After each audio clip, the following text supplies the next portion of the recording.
I'd like to welcome everyone to the Governor's Home, and I'd especially like to welcome the Metropolitan Coalition of Mayors. We've had an outstanding meeting today. I first had an opportunity to meet with the Executive Committee of the Metropolitan group of mayors, and then later on we also met with all the larger city mayors from throughout North Carolina and had a nice sit-down conversation, not only with me, but we also had several of our cabinet secretaries here and our head of office personnel and state personnel who were also to my left, and they're here to answer any questions also if they need to. But we had great dialogue. This is a group that I'm very honored to be with today because myself and the Durham mayor and Chapel Hill mayor and Salisbury mayor from many years ago helped start this group, and to come back and see them again, many of my old friends and many of the new mayors that have since come on board since I've been out of office, is a real treat for me to because I know these towns and cities are the economic engines which will help bring North Carolina out of this very, very difficult recession. So we've been having discussions about transportation policy, tax policy, land use policy, some of the cuts and sequestration issues in and around military bases. We've had conversations about future dialogue regarding long-term transportation planning, regarding mass transit and roads, regarding cultural services, regarding DENR and regulations. We've talked about every issue imaginable that are important to the citizens that these people represent, probably over 60% of the population in North Carolina.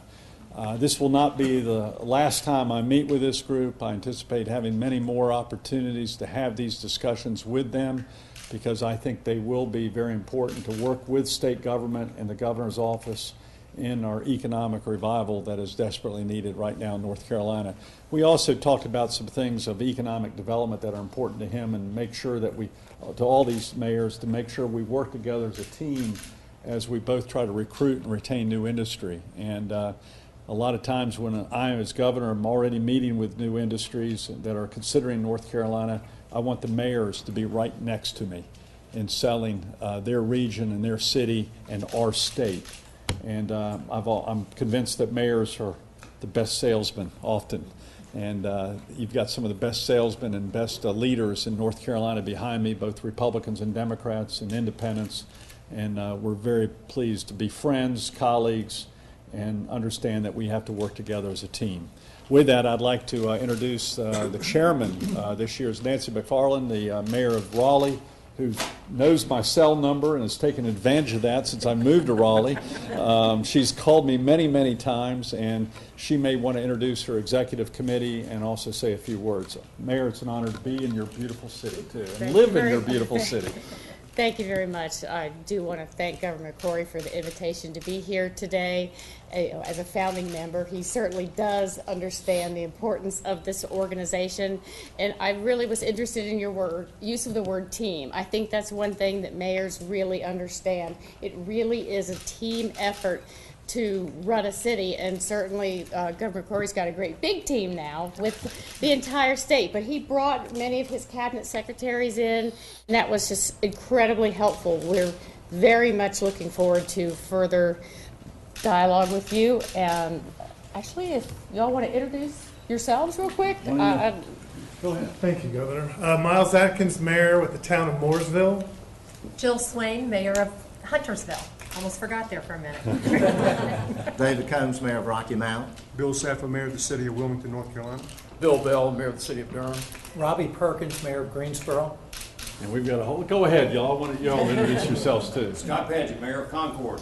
Paul Woodson, mayor of the city of Salisbury. Alan Thomas, mayor of Greenville. Al King, mayor of Goldsboro. Rudy Wright, mayor of Hickory. Good afternoon, Terry Bellamy, mayor of the city of Asheville. Loretta Clausen, mayor of Boone. Sammy Phillips, mayor of Jacksonville. Keith Weatherly, mayor of Apex. Bernita Sims, mayor of High Point. And Mark Chilton, mayor of Carborough. With that, we'd be glad to answer any questions you might have, including, I'd love the mayors to help me answer these questions. You notice the mayors didn't need notes or a teleprompter here. I had all these notes written up. I couldn't dare use them in front of my colleagues. Yes, ma'am. Governor, what are your plans to improve the state mental health system? And if it is a priority, why didn't you mention it in the state address?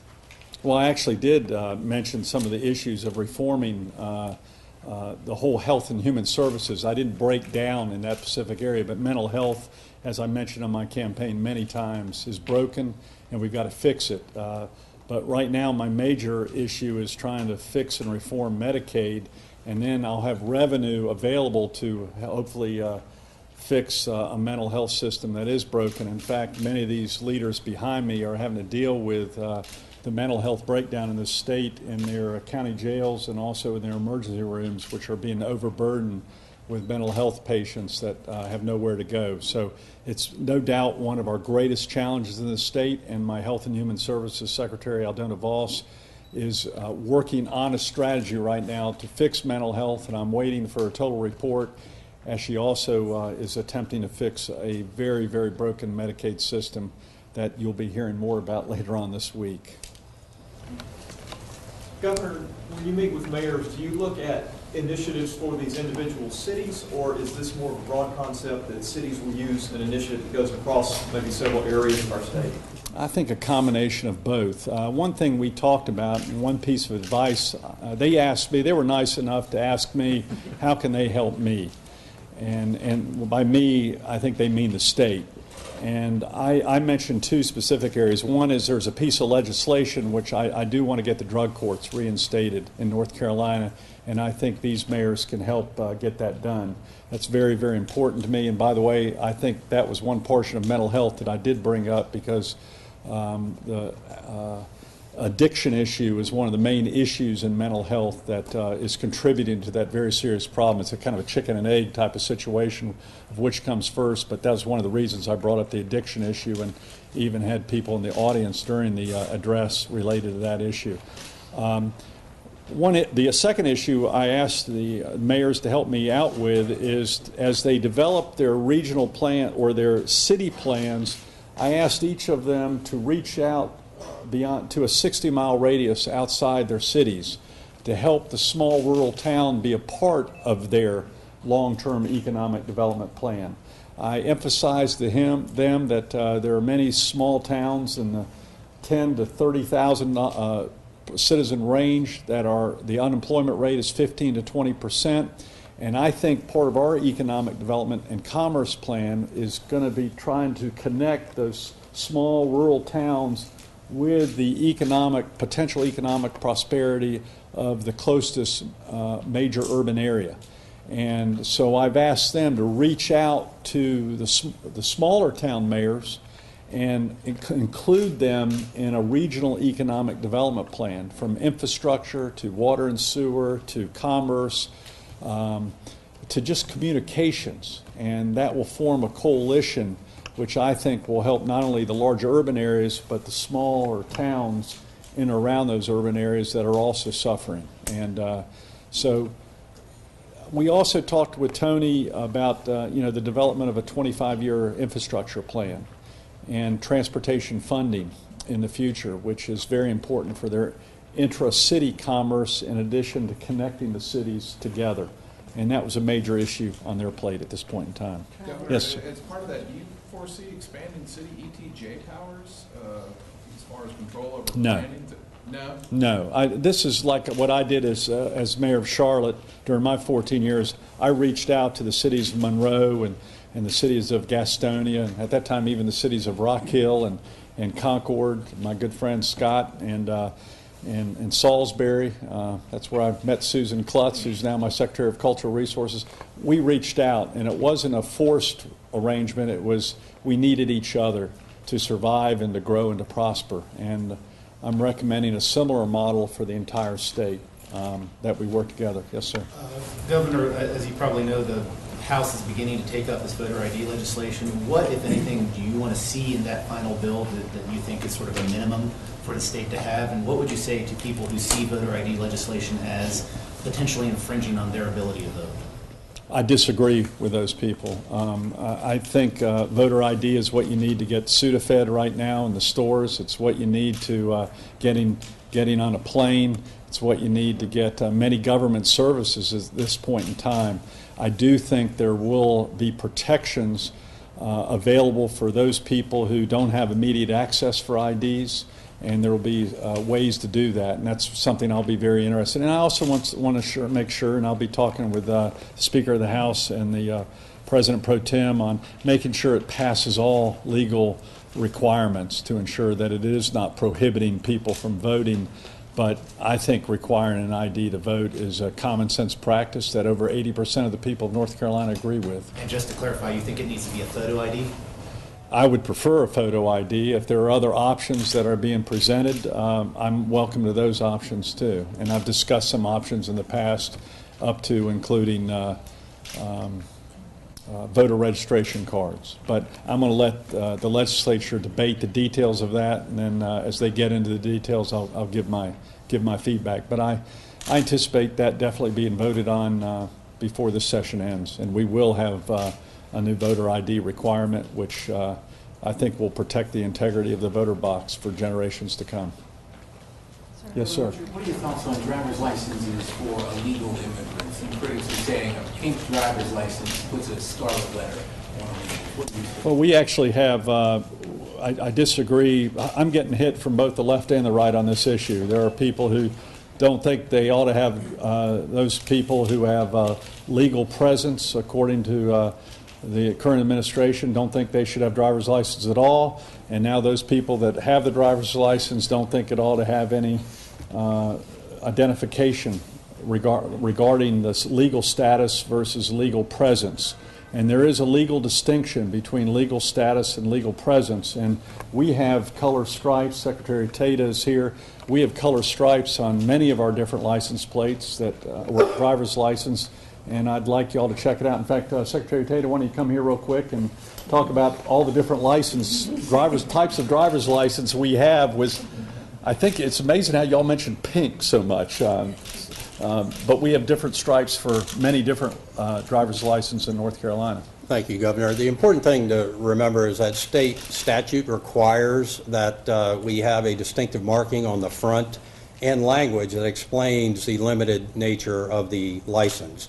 So that's the first thing. The second thing is during Hurricane Katrina, the evacuees that came to North Carolina, this is the same color license that was issued as identification to those evacuees. And the third thing is the document that the Deferred Action for Childhood Arrivals individuals received from Homeland Security has the same color header as we are suggesting on this license. And so we're mirroring federal documentation as well. And the last thing I would say, this is about safety and accountability. 1 in 7 vehicle accidents on our roads involve unlicensed drivers. So with the support of the sheriffs, we decided to move forward to enhance public safety and accountability with this population. And I just want to let you know I approved of this final decision and was very engaged in the process of this decision. And I thought it was a good solution to what the what the White House new federal order was, in addition to our Attorney General's interpretation of state law, and to what the sheriffs felt like they needed to help better protect the public. So I'm not even sure it's pink. What color is the real color? Fuchsia is the fuchsia. Gary had a question. Yes. You talked during your campaign about reaching out to Democrats and unaffiliated. You're aware of a memo that came out earlier this month that attempted to appear to look like that certain Democratic or liberal-leaning groups wanted to eviscerate you and other Republicans. When you see something like that, does it make you think twice about potentially working with Democrats and unaffiliated? Is there a question of trust that you think might be broken when you see something like that? I'm not going to let a few foolish and I think irresponsible political organizations impact the way I govern.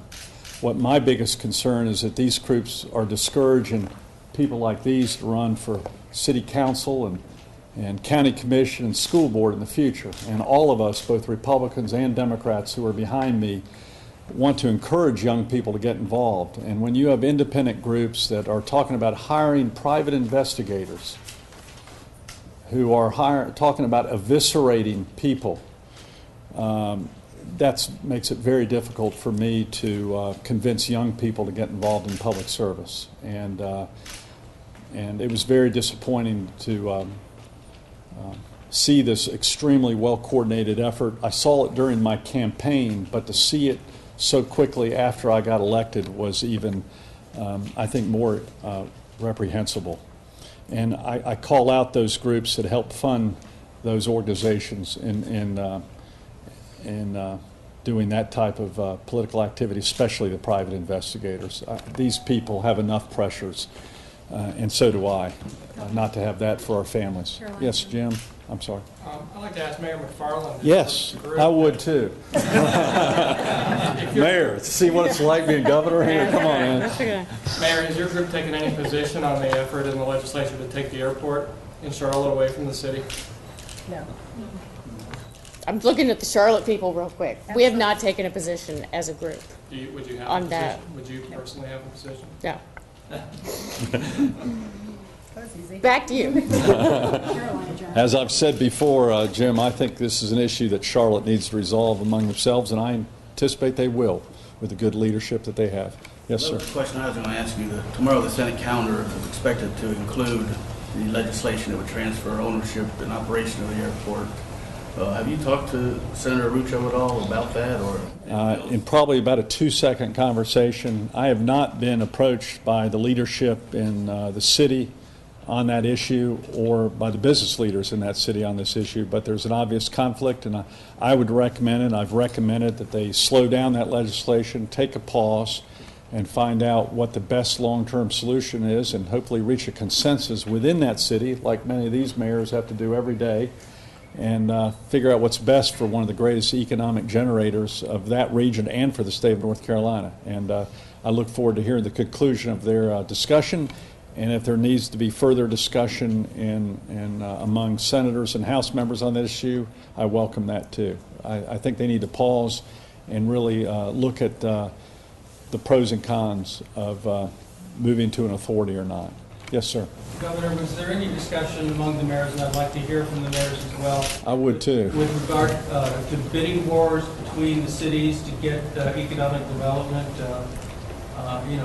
grants and so forth? And is there going to be a coordinated strategy with Commerce as to how those grants are distributed as far as getting I think in the past you've talked about bidding war between cities to get jobs. Would any mayor like to deal with that? I'll make a comment. Yeah. Rowan County lost a company, a French company. Come on up. That's fine. Thank you. Rowan County lost a French company about a year ago, about 500 employees. It's Mayor Salisbury, by the way, North Carolina. And it's a small world. I don't know if you've heard of Kevin Bacon says you're 6 degrees from everybody. But I was playing golf in South Carolina last summer, and one of the guys I was playing golf with was on the recruiting team for this same company out of Georgia. And he made a comment to me. He said, Mayor Woodson, you will not get this company. Georgia will get this company. He said, we're more aggressive. And he said, we're going to come after it. And I said, yes, but maybe in a few months we're going to have a new governor, which we do, and maybe he can help us be more aggressive. But I think economic development for this state is so important, and we've got to do everything we can to work together as cities and recruit as many companies as we can in here. And it's not only the cities, it's state by state, because it's a nationwide situation right now. So I hope is one of the things that the secretaries and the governor can do is to promote more economic growth in this state and more incentives, because we're going to have them if we're going to get them. One thing we did talk about in the executive session was that we are working with House and Senate members, and it's been one of my goals in Commerce. Sharon Decker could not be here today. She's on the road working. But one of our goals is to realign many of the different department divisions and make the lines consistent. In other words, don't have a different commerce divisions with DOT divisions, with DENR divisions, which we currently have right now. It confuses our customer, both internal and external to the state. So one of our goals is to realign the divisions, and we're working with Senate and House members to have the DOT, DENR, and commerce lines the same divisions. So we're working more as a team, and the customer clearly understands our territories of regions, and I think that's very important. I think all of us are learning we're not competing against each other anymore. Our competition's in other regions of the country and other regions of the world. Let me take about 2 more questions, if that's okay. Derek and John. I wanted to ask real quick, any talk today about light rail here in the Triangle? They talked about, is there a potential for funding in the future, and is there support from the governor? And as I say, I've always been a supporter of transit, but the transit plans also have to meet the parameters as set forth by the federal government and the state. And I also inform them that they're competing against all projects. And I'm going to pick the projects that best have the best return on investment. I personally think mass transit has a great return on investment if it's the right mass transit in the right place. And the 2 mayors who are good friends of mine know that I'm looking forward to seeing their total plans and their strategy to make it happen. And that will be presented to Secretary Tata, and it will compete against other road and mass transit lines, not only here within the state, but nationally, as they compete for matching dollars. But I look forward to seeing their long-term plan. We'll get one more. John? Yes, thank you. Can you comment on the fracking legislation, particularly the incentives in the bill and the faster timetable, and whether you fully support that legislation? I haven't got an update in 2 weeks on that piece of legislation. I was in a meeting about 2 weeks ago with some members of the Senate and House who are working on it, and in fact, John Scavala and myself and the Commerce, Tony Almeida from my staff, were in a meeting giving advice on the best ways to proceed. As you well know, I believe that North Carolina needs to get into the energy exploration business as soon as possible in a safe and reliable way. And the longer we wait, I think the longer we'll have fewer jobs in North Carolina that we deserve, because that's why we need to do it. And so I think there are lessons learned also that we can borrow from what's working in other states at a much faster pace, because it's been going on a pretty long time in some other states. And what we want to do is borrow from the states where it's working and learn from the states where it might be having potential problems. And that's what I think can be done at a parallel track, while also talking to private industry to see what the potential is in the market for the North Carolina counties that have the best potential for gas exploration. And so I hope to go on a parallel track, and that's the dialogue that my cabinet is having with Senate and House members right now. It's been an honor to be here. Please, to all my mayors, I'm a mayor for life, you'll be a mayor for life, and we'll be friends for life too. So thank you all very much for all your